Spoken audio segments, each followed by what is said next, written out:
As the Durban Port is working around the clock to clear its over 70,000 container backlog, it is having a negative impact in the two ports in Nelson Mandela Bay, Gqeberha Port and Ngqura. Local companies have resorted to transporting their goods via roads, skipping the two ports due to delays. But transporting via road is more costly and high risk. Production lines have also been impacted. In the build-up to that, we've actually had major shipping lines skipping our ports, so they're not utilising our two ports that we have here.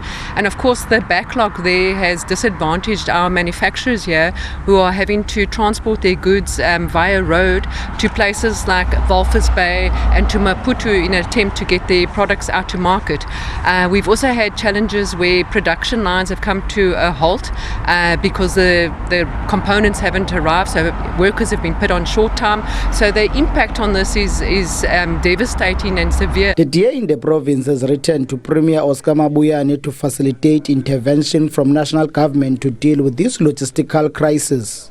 The party says the automotive sector is losing patience with government, which will have a negative impact on the economy of the province. The vehicle manufacturer giant Volkswagen was one of the companies that expressed unhappiness with the direction of government. We know that many ships carrying containers are currently bypassing the Eastern Cape ports due to delays experienced at other ports so that they can avoid the additional cost of stopping at our ports.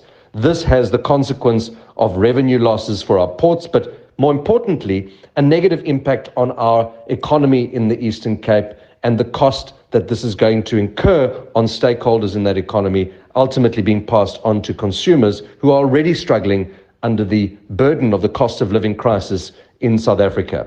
Attempts to get a comment from the office of the Premier were unsuccessful. Transnet says the container backlog at the Durban Port is expected to be cleared between February and March next year. SABC News in the Eastern Cape.